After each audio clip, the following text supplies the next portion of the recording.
13th floor.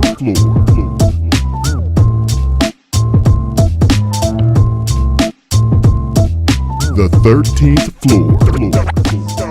Good morning, everybody. Welcome to another beautiful day here on the 13th floor where the furniture isn't always the best, but the views are amazing.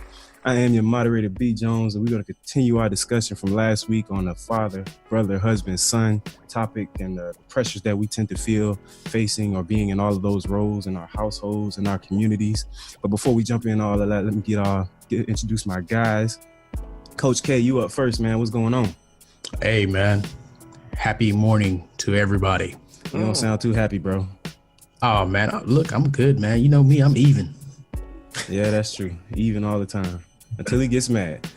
CryptoFresh, what's good with the name today, man? You feeling like a narco? I felt I need to be on my boss move. You know, sometimes you got to boss up. So, you know, you put that chopper in front of everything. Everybody knows it's boss season. So we here feeling bossed up, ready to get it, this part 2, get it cracking.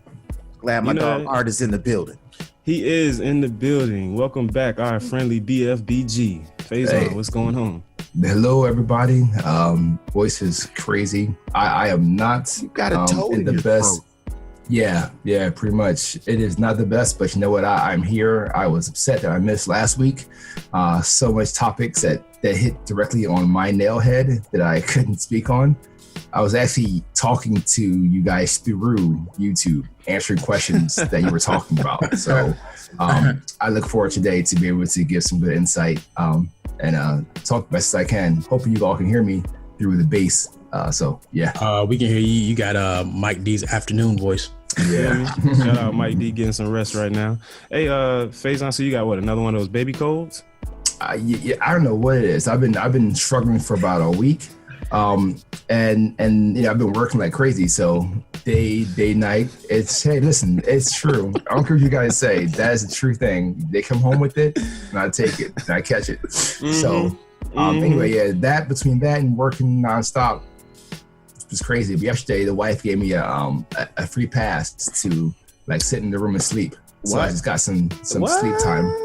And just relax and watch Jessica Jones and have my tea and a bowl of tomato soup, just all I can handle, and some Ritz crackers. It's great. Wow. Hey, so how is that season 2 of Jessica Jones? For those of you that don't follow, that's another Marvel Comics character, part of the Defenders. They had Jessica Jones part 1. Now they're on part 2 right now. She's part of the crew with Luke Cage and Iron Fist, and yeah. It wasn't bad. It was better than Iron Fist, but Jessica Jones is never about action. It's always about drama, suspense. So there was a lot of detective and that kind of stuff. But if you're looking for like a Luke Cage fighting or Daredevil fighting thing, you're not gonna get it. It's not that kind of a show. It's okay. But it was okay. It's a lot of stuff going on. It's a lot of stuff going on. But it's not like you gotta be able to like watch like House of Cards and the kind of drama station kind of thing. It's not going to be action. There's a couple scenes, but like it's not big. Do you feel it's relevant to one to watch Infinity Wars and things of that nature? No. You probably can skip this whole Jessica season if you wanted to, and I'm sure they still wouldn't tie into Defenders. Like it's something you can. It literally is by itself. It's not a thing. Okay. Yeah, it has nothing to do with the Infinity Wars folks. None of that. I was gonna say, how would they tie the movies into the Netflix series? Like, are they doing that actually? They might be with the Daredevil. They're trying to talk about bringing him in. I mean, if they did anything in New York City, they can have a quick scene of them being there because they speak about like the incident and stuff happening on the shows. But they haven't been able to like connect the low level B characters to like the A high class ones. But they reference them on Netflix, but not in the movies. Oh, so. Okay, gotcha. Well, Art, man, I was gonna ask you where you wanted to jump in at on last week's discussion since you Blackish. Okay, we'll come back to the wife in a second. What about Blackish, bro? So you guys were talking last week about a lot about the show, and I think I'll go to the HR comment you guys talked about the boardroom. Mm-hmm. That was perfect because there are Anthony Anderson and his team talk about things. and how they bring in like a couple weeks ago, the talk they had where he was talking about how the black father has to talk to their kids and so forth. But the white parents didn't understand it, so that he had to like put it into their specific ways. Which talk are you talking about? Like the police brutality talk? Or like just the being black, just a black man, just being black in America talk. And he had to like spin it where he had to bring it into like bring a white woman in college and bring a white man without having any kind of large money. So there's the different parts each person to let them realize that they all have the talk. It's just different. But our talk is about how how we had to understand we're black in America, and that part's there. So it was. I mean, everything about Tracy Ellis Ross is hilarious. Like you said, isn't she 100%? She's lovely, isn't she? The grandma reminded me of my mom. Like me and EJ would watch together, and we'll just keep saying like, "That's your mom. That's literally your mom." Like the way she talks about things, like not in the she's over dramatizing things, or probably saying it wrong. Over dramatizing. Thank you. Things, but just the general fact of like the mom, the old school like grandma mom, like this is how my mom 100%. And Kay and Ian know my mom. That's exactly how my mom is, and it's Most funny. of my moms, I think, are pretty much. So, and then last week, I mean, the one show that just came on this week spoke about the sex talk and how they went through the just a nod, like, yeah, he's getting it in. And your mom knows it. She didn't say anything about it. She didn't tell you, but you can see. And people used to always say like the walk. You had that walk or something different about you now. Like they went into that. So it was just like, it's a great show. I think it's cool. You can't compare it to like you guys just talking about the Cosbys. It's a different time frame, different flow. You guys talked about, which I was like, oh yeah, but 8:00 on Thursday was must-see NBC TV. But at 8:00 on Thursday in the 90s or 80s, you didn't do anything else but watch TV and go to sleep. Like now you have so many more options that you can stream it on Friday. There was no DVR, so if you didn't record it and somebody recorded over it, you didn't see it again until 10 years later because it was on DVD. So like now there are so many more options, ways of seeing it. You don't need that everybody to get together and watch it at the same time. So you lose that aspect of the yeah. So that's why it's different. Yeah. Got you. Make sure you pass that information on to BJ, man. I wish he was here, man. I was like, I was yelling at him the whole time. No, no, no. Then coughing. No. Wow. Hey, so you mentioned EJ gave you a pass, man, to like just have your own day, sleep it off or whatever. And that's one of the things that we kind of didn't get to last week was, the pressures as a husband and, taking on that provider, you doing everything you can to make sure your household is taken care of, your family and everything. But as a man, you require a certain amount of time to yourself. And I know myself being an introvert, there are times where I just don't want to deal with anybody. And it's not any fault of her own, my daughter, her father-in-law, anybody. I just want to sit at home, maybe watch a show, read a book, listen to music. That's it. I don't want to be bothered at all. How do you go about explaining that to your wife? That's the question I want to pose. And then I have a scenario that I had to call my resident life coach to kind of get me through last week as well. But how do you pose that to your wife? Like, I just want to be by myself right now. I've come. Most things in a relationship are just like a Band-Aid. They are best ripped off and done, just in a sense as raw as possible of just, expressing that feeling instead of trying to sugarcoat it. Understanding you are going to deal with, no matter how you say it or try to, no matter what, they're still going to take it personal as like somehow they did something, no matter how many times you tell them and let them know that it's just like, it just is like, I just need some time. It's not nothing against you. It doesn't matter. They're still going to take it that way, that you have to be able to understand. Like I always say, intent is what is the motivating factor. So if you can understand what your intent is, that you will have to deal with some of the backlash, but understand that it's not, I don't want to say not relevant, but it's not, no, I'm not telling you that I need time alone because I don't want to deal with you or be with you. It's just that I need some time to gather my thoughts and do things. Understand that you will get a little bit of the attitude of backlash, but over time they will start to understand that, oh, wait a minute, he is just wanting some time for himself. It isn't that there's something I did, because the first default is always them feeling like there was something that they did or something, and take it to another level when you're like, seriously, it is really simple. It's so simple. Yeah, and it's not nothing against you. It is literally as black and white as I am making it up. Just, hey, exactly. I just want to be able to hang out. Like, I'm okay being at the house by myself and doing things. Like, it doesn't affect me. But I find that they enjoy, women crave the camaraderie. We've talked about this before. The, you know, time is time spent together versus time on the clock. Right. Go ahead, Art. No, I'm going to contradict and go the complete opposite. I'm a man of building up my perks. So I say you send her out on those day trips to do things like, okay, hey, you know, you haven't gone and get your nails done in a couple of weeks. You should go ahead and go, or you haven't gone to this, and then you build up that play, and then when you're ready, you're like, hey, I'm like I did this weekend.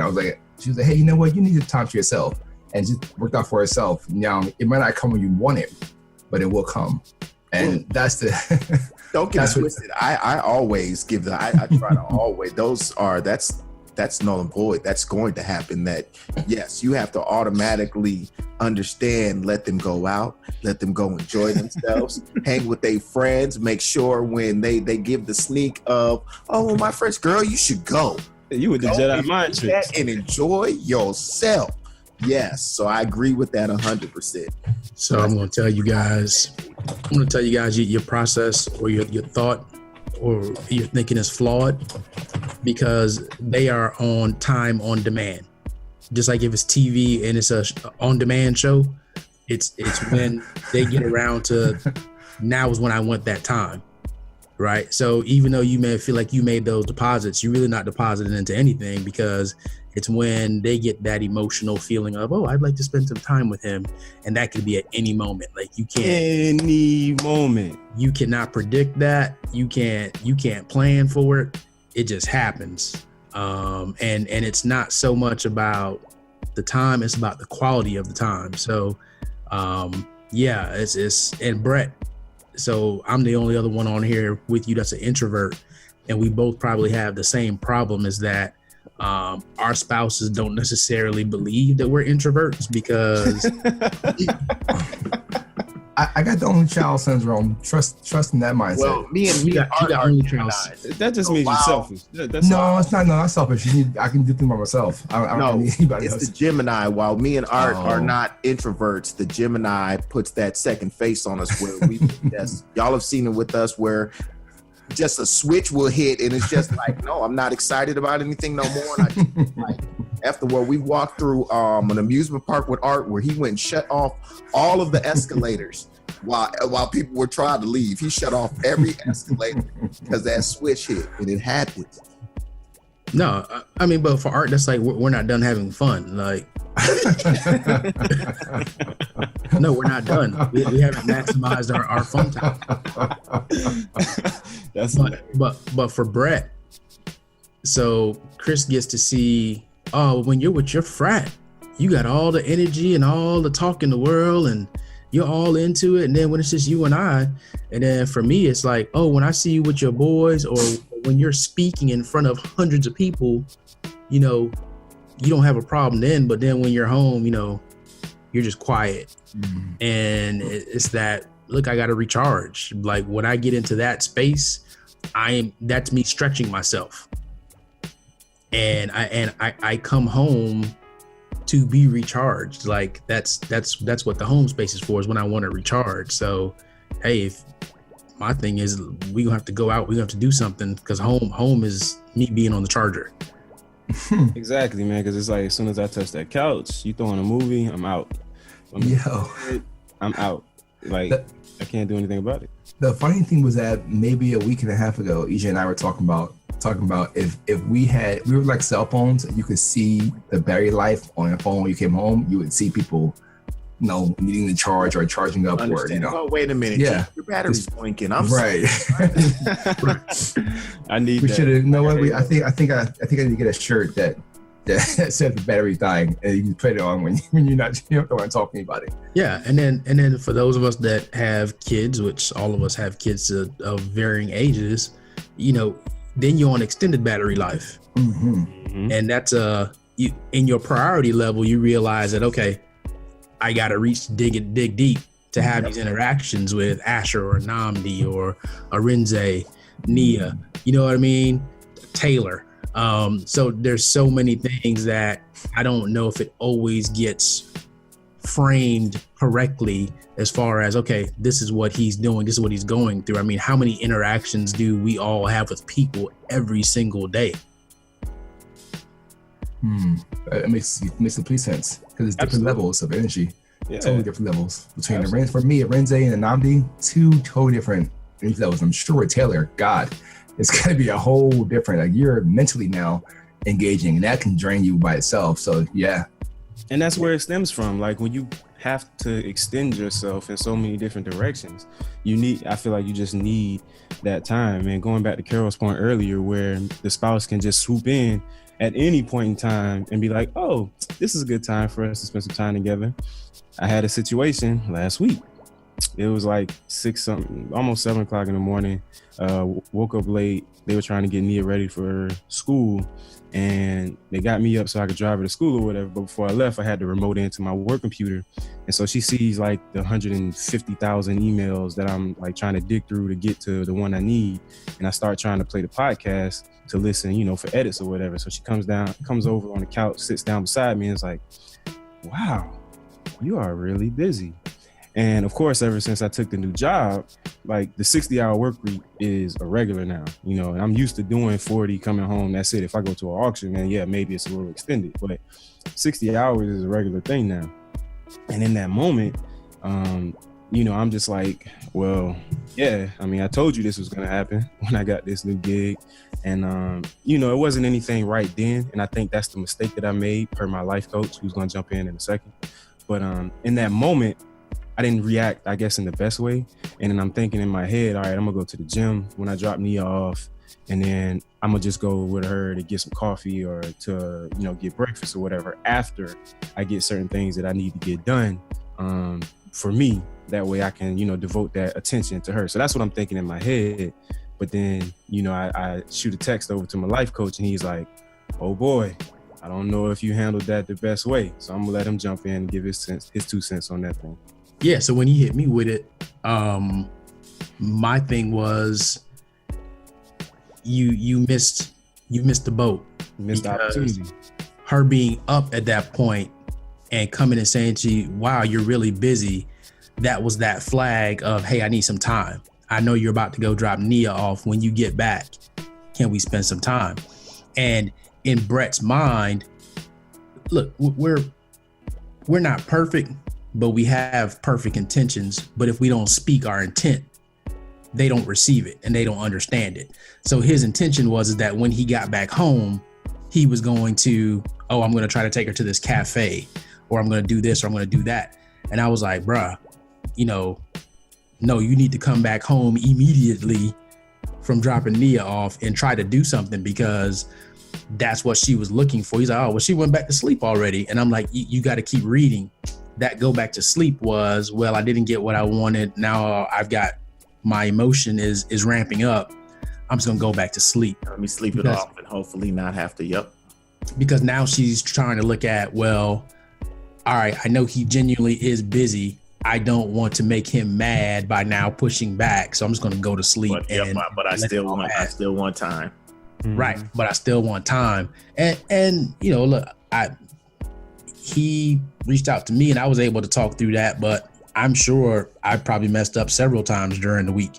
And it's different when, again, you're in the frame, you can't see what the picture looks like. Yep. But it's only through running it by somebody. And as we talked about last week, look, if it's not for this group, how much more things would we miss?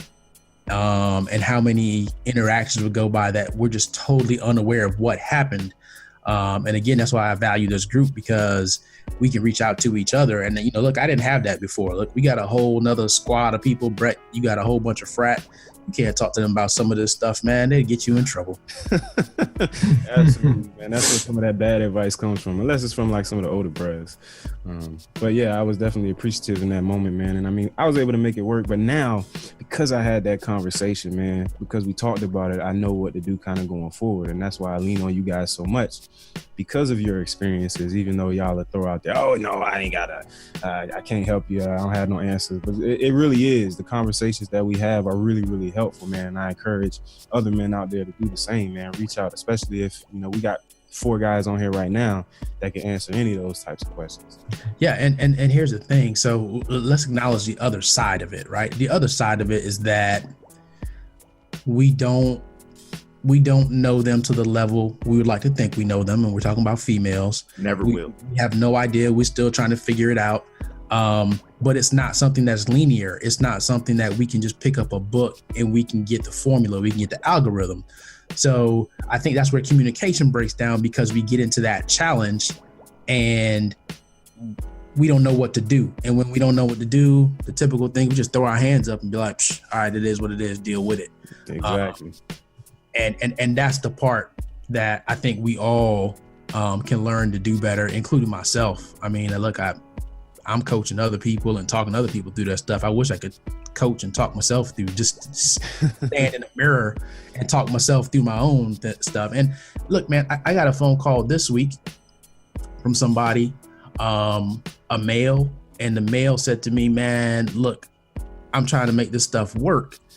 And I'm going to counseling, but the counselor is taking the totally wrong approach. And I had to tell him, you're taking the wrong approach. She is the male and I am the female. I am doing the things that normally her role would do. Like, I'm the one that's sensitive. I'm the one that wants to spend the time, and she's just about whatever she's doing. Mm-hmm. And it's like, wow, like that's deep, because if you think about where we are at this point in time, that's happening more and more, where female and male, we've evened up. Mm-hmm. And then at some point you have those alpha females now that they've passed the male role, the male model. And there's a new friction that's being dealt with, that even if you go to a counselor, they don't understand that. They don't know how to work with that, because that's not traditional role. So when you're going and you're getting counseling in a traditional way, you'll never come to an answer, because this is not a traditional setup. It's not a traditional model. Okay, is that, wow, that's one very deep. And does that have to tie anything in with that person not having a dad at home, because he's overcompensating for the role of being a dad, so maybe taking on extra duties to show, his dad love for his kids? I think it's a variety of factors. I mean, that absolutely could be one, because you're going to take on the characteristics of the parent that you typically see more. Like, I think I have a lot of my dad's characteristics, but I think they're more genetic than the ones that I picked up from my mom and seeing her and doing. But there's so many factors that play into that, like the emasculation portion of it, that's part of it. Then you got the mass incarceration of the Black men, so there aren't fathers in the homes anymore, to the educational system and how it's stacked against us in general, Black men and women. But then the women have ultimately been in charge of the family structure, and I don't mean just making sure the house is clean and food is cooked. They've been providing for a long time, and so that's pushed them into roles where they have to educate themselves, which is why they're the most educated group in America right now, which is why they're the fastest growing group of entrepreneurs in America right now. So when you couple all of that together, yes, the dynamic is shifting. Hell, I thought I was going to be in a household where my lady was the breadwinner and I was going to be at home, taking care of the kids, which I'm completely fine with. I am. And I think that's another issue, is when we talk about the male ego and our pride that may get in the way of something like that, and attaching, your monetary contribution to what you're actually doing in the home. And even in a relationship, sometimes I think we as men sometimes fall into the place where if we're not the alpha in the situation, and that's in quotation marks, because you can provide in so many other ways than just your money, you know, like your time, your emotional intelligence, all of these things play a role. And I think we lose that sometimes, and it just goes from there. Yeah, he used old alpha. He can have it. Nah, but I mean, look, I feel like that's probably one of the major root causes of everything that we experience today as a Black family. That's the evolution you see happening. Here comes my son. I'm like the third alpha in the house. There he comes. Good morning, son. I got some styrofoam for you, Ashley. You guys heard mine earlier. Somehow, if you listen hard enough, you would hear him talking in the background from 3 floors and up. Good morning, sir. Hey. Morning, Asher. Look at you smiling. Right. That's what I'm talking about. Happy baby. Say good morning. You say nope. Y'all gotta smile. I'm glad you brought Asher in, man. That takes me to my next topic. So I want to talk about the community raising the child. And it came to me just out of some randomness that happened last weekend. First of all, and I got to get into this before we get out the podcast, but the weekends for me have been so interesting, man. I enjoy having my full weekends now, mainly because, what you mean, no? I enjoy having my full weekends now because, like, before when I was with CarMax, you know, it's split. I might have a weekend off a month, but I get to spend time with people, you know what I'm saying? Like, I get to spend time with my daughter and building that relationship, because I'm just finding out that that's probably one of the biggest problems that we have as a father and a daughter. Like, I don't have the relationship with her yet that I thought I might have had based on our interactions. But so many things have been happening over the past 2 weekends that I'll get to a couple of them. But last weekend, I was going to pick my father-in-law up from the library because we were heading down to DC for something, or Arlington, to drop them off. I don't remember. Go to pick him up from the library, and he says, oh, I got to use the restroom real quick. So I'm like, all right, cool. I'm going to just park and wait on him, right? I'm sitting in the parking lot, and it's 5 minutes past, 10 minutes past. I'm like, hey, man, what is this dude doing? Is he dropping bombs? What's going on? And Nia's in the back seat reading her Diary of a Wimpy Kid book, and then I happen to look in my side view mirror, and I see this man. Now, mind you, y'all saw my father-in-law walk past last week on the podcast. He's a little bitty guy. He's about 5'5", 5'6", probably 135 pounds soaking wet, right? But when I tell you he got the heart of a lion, dude, got the heart of a lion. So he's standing outside the library, and this other gentleman, about 6'4", 250, is towering over him. And when I tell you it's like a David and Goliath moment, I'm looking, I'm like, oh, shit. I'm like, Nia, stay in the car. I hop out the car, go see what's going on, and, you know, try to get in between it or whatever. And so what happened while the altercation was kind of brewing, there was a young man, probably 15, 16 from the looks of it, because it looked like a group of them, like it was an uncle and his nephews or something. There was a young man, used the restroom in the library, and I guess he urinated all over the seat, or at least my father-in-law thought he did. So he went to talk to the young man afterwards. Now, father-in-law is from New York. He's from Brownsville, Brooklyn. So you can already tell what kind of character and attitude and method of speaking he has. So he's like, hey, yo, come here, or whatever. And he's trying to talk to him about, you know, the bathroom or whatever. I guess the uncle sees that and was like, nah, you don't need to talk to him. You need to talk to me. And he's like, okay, come here. Your son or whoever has urinated all over the seat. I'm trying to tell him, you know, he needs to get his act together or whatever. And the uncle, per my father-in-law's statement, goes to defending him and says, oh, he's just a kid, you know what I'm saying? Like, you know, whatever. And so that's when father-in-law gets a little upset and is like, no, you raising him to be like this or whatever. And I think that's when father-in-law says, you know, you want to talk about it, we can talk about it outside. Now, you tell somebody you want to talk about something outside, what does that mean? Let's we get in the car, I'm like, you can't say that. You cannot say that. That's what you sound like. Outside. But this Art is can relate. That's his granddaddy. This is an instance where the community, my father-in-law, trying to help raise the child, teach him right, but the parent is sort of dismissive of the behavior. Maybe the kid didn't urinate all over the seat. Maybe it was already there. I don't know. but his first reaction was to defend his child.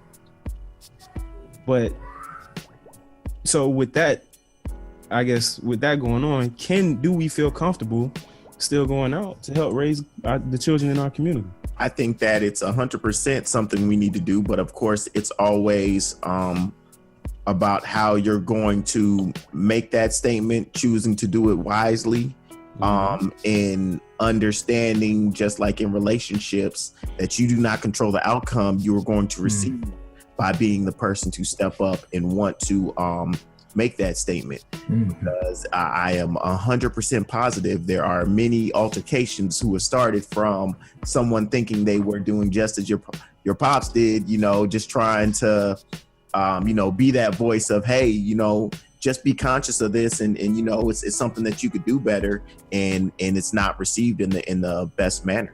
But I definitely do not I definitely feel that we cannot let the potential of harm be what stops you from the potential of gain at the end of the day, and being able to help the community.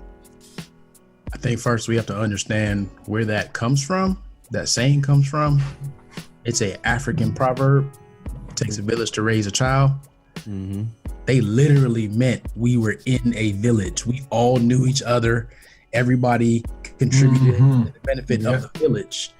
So now at this point in time, maybe when we had segregation and we were all in our small little neighborhood, we all knew each other. We knew who the person was down the street.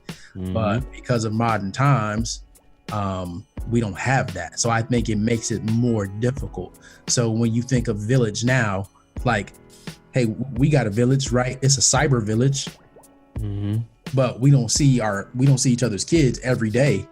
Now, sure enough, if I saw Nia going down the street when I lived in Maryland, I would probably stop and question, hey, Nia, what are you doing? Where you going? What's going on? And I would communicate to you that I saw Nia. Same thing for Namdi, same thing for Arinze, same thing for Taylor. But that's not where we are at this point, because we travel so much and we extend and we move around so much. I think it makes it a little bit more difficult, and it's hard for you to find that consistent village when you're constantly in transit. I mean, since the time you guys have known me, how many times have I moved? Like, I don't even like my neighbors. Y'all know that. I don't even want you to contribute to the village. Your dog smelling self. So for me, I just feel like the community is going to end up raising your child one way or another. And we as parents have to understand when there's good counsel and when there's bad, because once your child gets of that age, 14, 15, 16, they're going to be in the streets a little bit more. They're going to be out of your supervision a lot more. And the character that we put into them is going to help them receive certain messages. Granted, my father-in-law probably didn't have the best delivery of what he was trying to convey. However, the intent was all out of love and care. And that's the most important part. And I think that if we could have stepped away for just a second and saw that and taken that for what it was, everything else kind of would have went a lot smoother. Also, I just don't think that, we can defend certain behaviors in our kids. Now, granted, like I said, maybe he doesn't know what happened, but to not, okay, let me find out or something, or thank you for bringing that to my attention, to immediately be dismissive and be like, oh, he's just a kid. What kind of man are you raising at this point? I think that's one of the biggest issues too, is the allowing of shortcuts in life and the allowing of the, just chalk it off to them being young. And it's always interesting how long white children are allowed to continue to be kids, but how quickly Black children are considered adults when it comes to the law. And so having to make that understanding and express that to them and let it be something that's understood that, really by the time you're 10, if you do something and even mistakenly, you will be considered as an adult in the eyes of the law because of who we are. But it's even before, it's even outside of the law. As we talked about last week, because of the different models of home life, you get cast into that adult role early. I was writing checks to pay the bills when I was 9. Yeah. You see what I'm saying? I was ironing my own clothes at 9. Mm-hmm. So those are adult things that you're doing. So you develop in a different kind of way. But I want to go back to something, because I think when you talk about the levels and the patterns of respect, we were taught when we were younger that we would, you're supposed to give respect to any adult, any authority figure. Yep. Now it's almost an option. Yeah. If that It's crazy. right? It's crazy. Like you see kids calling adults by their first name. No. Yeah. I have to literally like bite my tongue with a couple of Taylor's friends, because I walk out somewhere and like I was at the soccer game the other day. Ian. Don't call me Ian. What are you little girls doing? Like, relax. Seriously. And it's so funny, because I remember getting popped in the mouth, like, because like, hey, sir, ma'am, yes, please, thank you. All of that was mandatory. And it's so weird and frustrating when you will have children nowadays who are totally comfortable with treating you like you are their best friend, or like, y'all hang out, and it's like, you're my daughter's friend, but you need to provide respect to me. It's so hard to work that dynamic, because then I get a bad taste in my mouth automatically for that child, and I'm automatic, no, they can't stay over. I don't want them over here. I don't even really see them. Because just like in my eyes, you're already disrespectful. Like, you're already starting off, you're cheating in the race. You're already trying to start off 5 steps ahead of the game, and no, we're not there yet. And so that's what's always it's interesting as time goes on.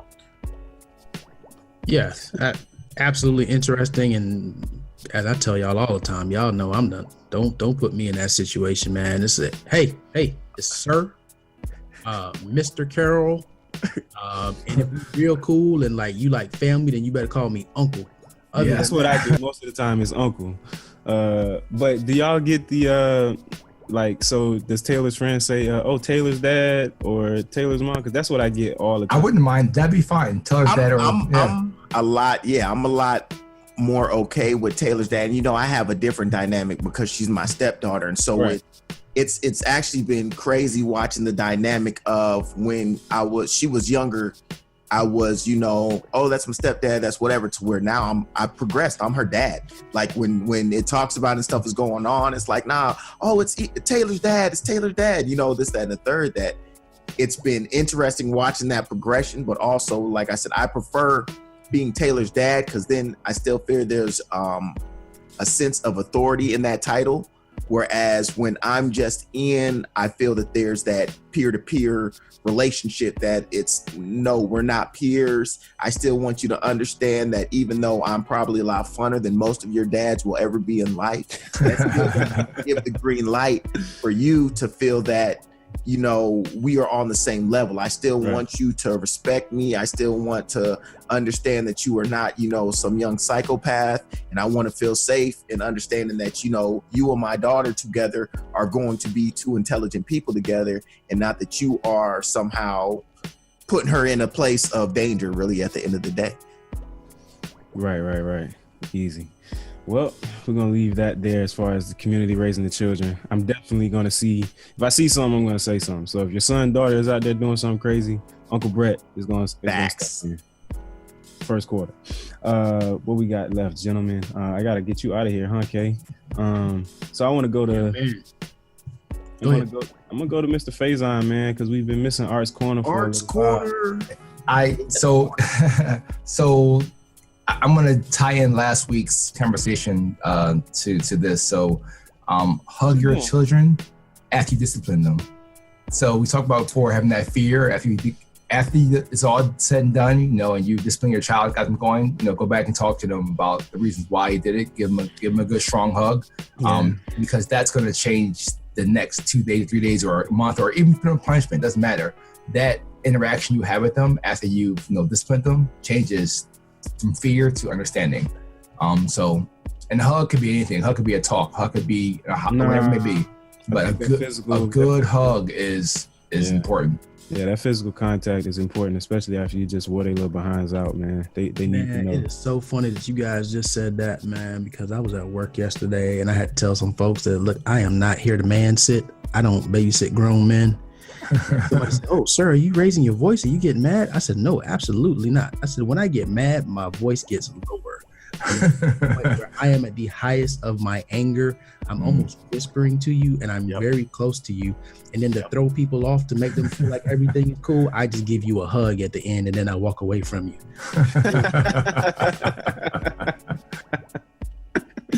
That's hilarious. Hey, Fresh, we coming to you twice this week, man. First, I want to get that crypto biddy, and then we're gonna have a little throwback Fresh jam. First for the crypto biddy, bing. You see, I changed the thing right here. It's actually spelled right this time.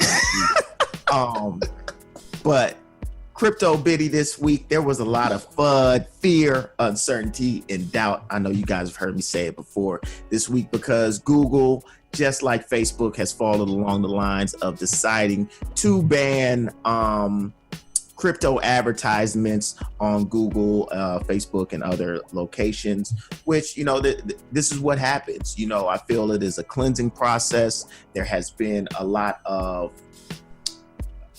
BS at the end of the day going on within the crypto space. I fell into things such as the BitConnects, the other lending platforms that were created and have, ran their process. They're being weeded out now. There's a lot of initial coin offerings that are very faulty and based on fraudulent activities that it's a weeding out process now to get to the strength of what cryptocurrency truly is and can be, and the ability to see some of these businesses create products and increase our ways of life as we move on. So don't let the FUD get you. While the market has been a bloodbath this week, I will say it is still the space to, stay in tune to, still need to do your own research, but there's definitely still a lot of opportunity out here in Cryptopia.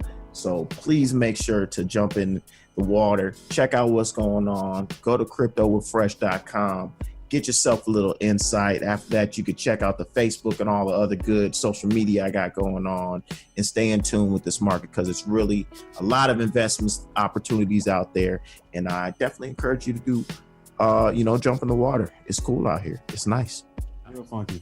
Take that hat off, man. Put my DJ Barry B Fresh hat back on. What you got for us this week, man? Throwback jam.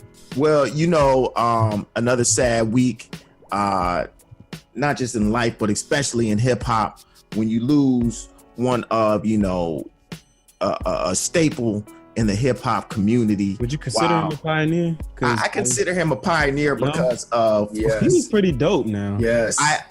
I consider him a pioneer because Flavor in Your Ear was one of those songs. Like, that's a moment I feel like all first Bad Boy signed. Flavor in Your Ear was just like one of those songs. And even though, Notorious Big was a larger push for that did song. A couple joints side by side that were dope now. But I still give Craig Mack his props. He still is a one-hit wonderish, I guess, in the sense that you could say. Why. But he's a two-hit wonder. The album was awesome. And I think it was more his own not wanting to, he didn't like that limelight situation than it was him not being validated. Because for his time, he was like, in that moment, down, all of these songs were hype. However, I think that his own decision of not wanting to be, that big limelight rapper, he wanted to keep it more hip hop and more the core. That might have been what led to his, I won't even say demise as much as I will say lack of growth. But anyway, anyway, walked away though. His fade to black. There you go. I like that. All right. But long story short, R.I.P. Craig Mack. Great MC. In honor, we are gonna go ahead and take it back to one of his classics. We're gonna take it off kilter. Not everybody knows this song. Oops, know what I'm saying? 1, 2.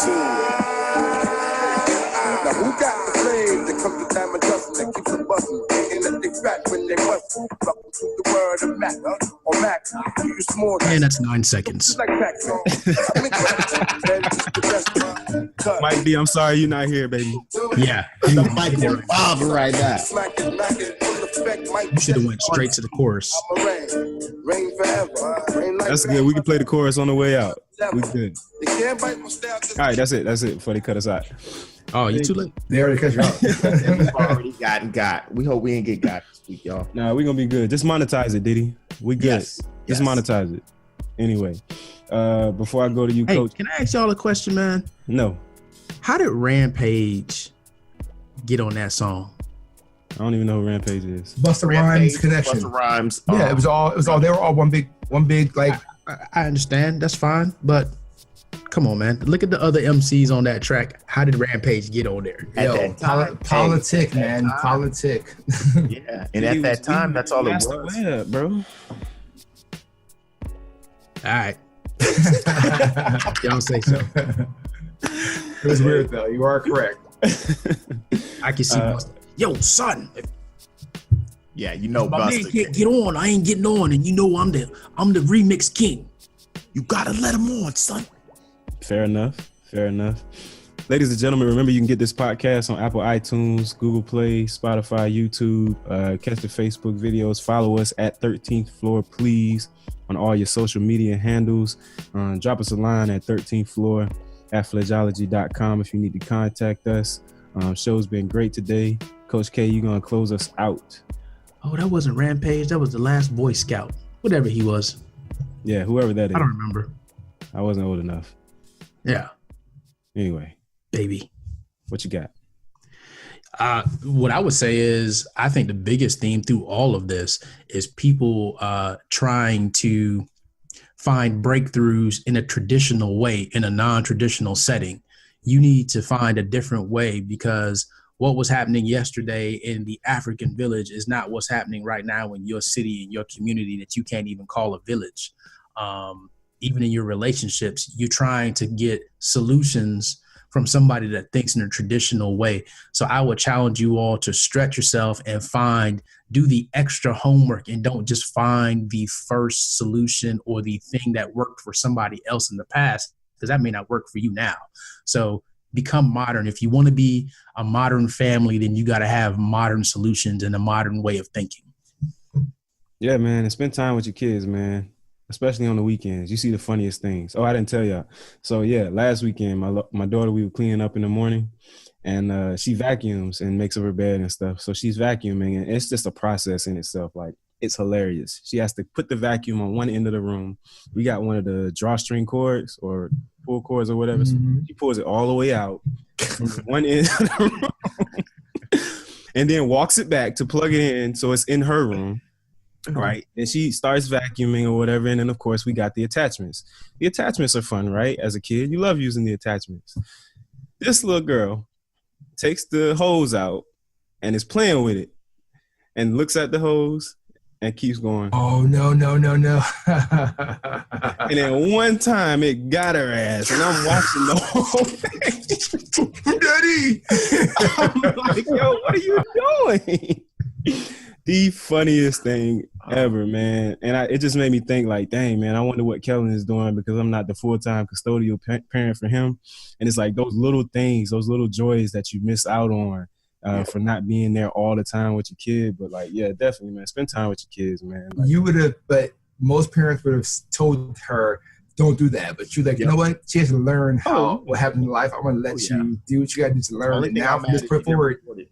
Yeah. As soon as you saw her start messing with it, you were supposed to whip that phone out, just like, oh, this is gonna get your great college fund right here. Yeah, man. We out of here, ladies and gentlemen. Thank you all for listening to us this morning on the 13th floor, where the furniture isn't always the best. But the views are Yes. Tune in. Yo, Craig Mack was pretty dope, man. I was listening to that title. The 13th floor. Nah, Craig Mack was in that album. The 13th floor.